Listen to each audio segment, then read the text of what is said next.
Halo semuanya, perkenalkan nama saya Wedidina Junus Ubleu dengan NIM 119111212 dari kelas MA 19A1 Pemasaran dengan matkul Ekonomi Internasional yang diampu oleh dosen Dr. Fitri Rezeki, MPD.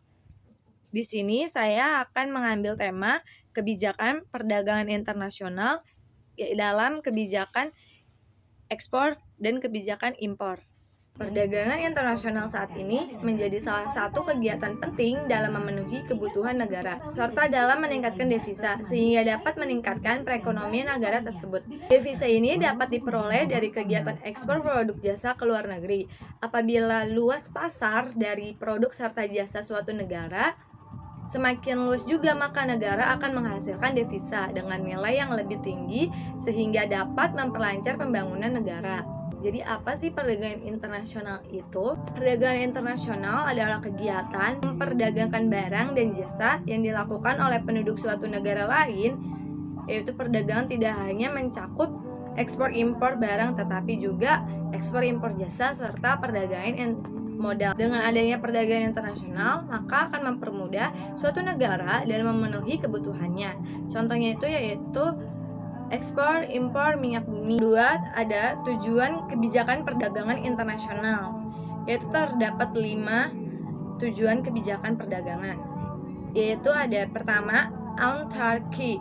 Autarki ini tujuannya ini sebenarnya bertentangan dengan prinsip-prinsip perdagangan internasional.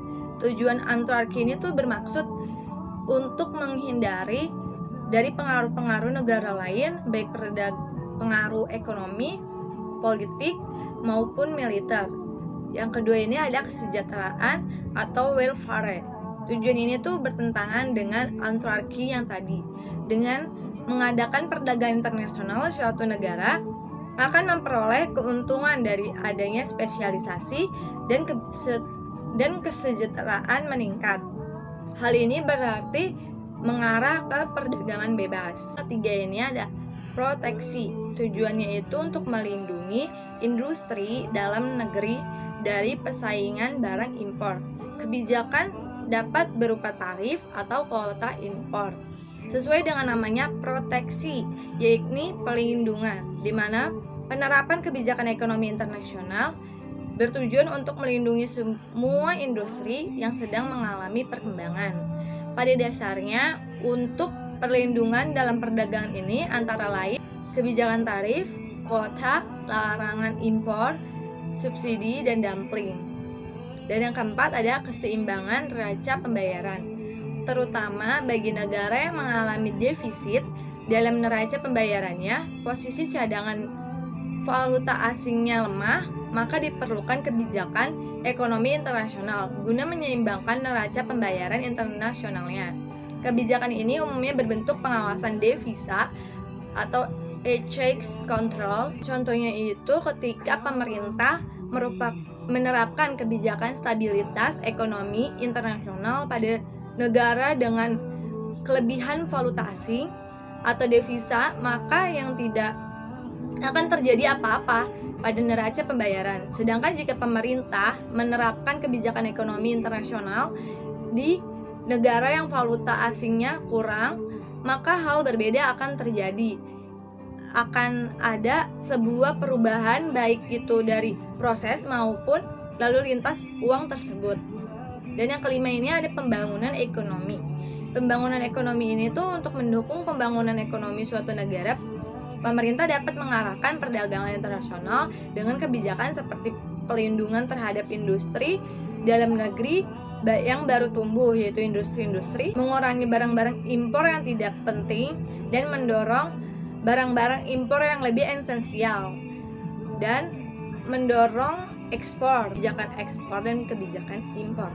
Yang pertama, kita akan menjelaskan tentang kebijakan ekspor dalam perdagangan internasional. Di antaranya itu ada 5. Yang pertama yaitu ada diskriminasi harga, yaitu adalah suatu tindakan dalam penetapan harga barang yang berbeda untuk suatu negara dengan negara lainnya.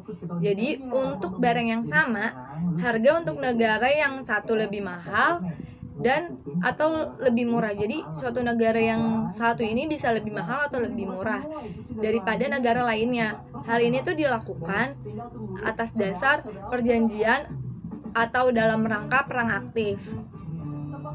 Jadi harga barang itu bisa berbeda-beda di suatu negara, bisa jadi dia mahal atau bisa jadi dia lebih murah dari negara tersebut. Yang kedua ini ada pemberian premi, yaitu subsidi. Kebijakan pemerintah yang memajukan ekspor adalah dengan memberi premi kepada badan usaha yang melakukan ekspor. Pemberian premi ini atau subsidi itu antara lain berupa bantuan biaya produksi serta pembebasan pajak dari fasilitas lainnya, dengan tujuan agar barang ekspor memiliki daya saing di luar negeri. Yang ketiga ini ada dumping ini adalah kebijakan yang diambil oleh pemerintah dengan menetapkan barang ekspor lebih murah daripada harga di dalam negeri. Cara ini tuh hanya dapat dilakukan bila pasar dalam negeri dikendalikan atau dikontrol oleh pemerintah. Yang keempat yaitu ada politik dagang bebas. Politik dagang bebas ini tuh suatu kebijakan di mana masing-masing pemerintah memberi kebebasan dalam ekspor dan impor. Yang kelima ini ada larangan ekspor, merupakan kebijakan atas suatu negara untuk melarang ekspor barang terutama ke luar negeri. Artinya bisa karena alasan ekonomi, politik, budaya, dan sosial. Dan yang ini adalah kebijakan impor dalam perdagangan internasional. Di antaranya itu ada 3.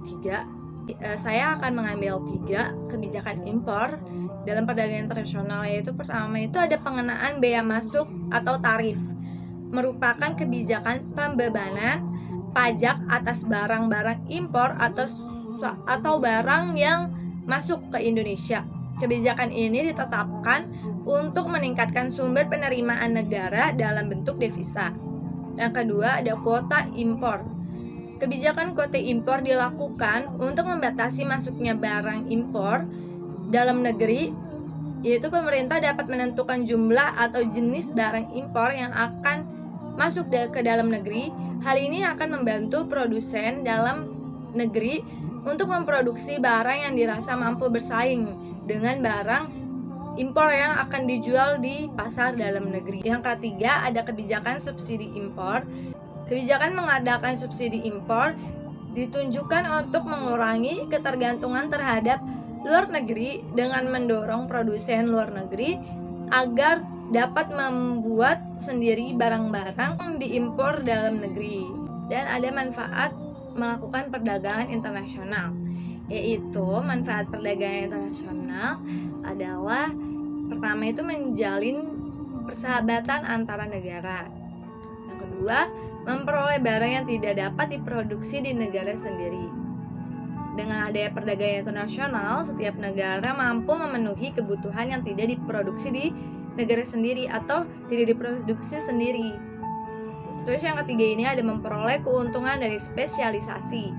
Sebab utama kegiatan perdagangan luar negeri adalah untuk memperoleh keuntungan yang diwujudkan oleh spesialisasi. Walaupun suatu negara dapat memproduksi suatu barang yang sama jenisnya dengan yang diproduksi oleh negara lain, tapi ada kalanya lebih baik apabila negara tersebut mengimpor barang tersebut dari luar negeri.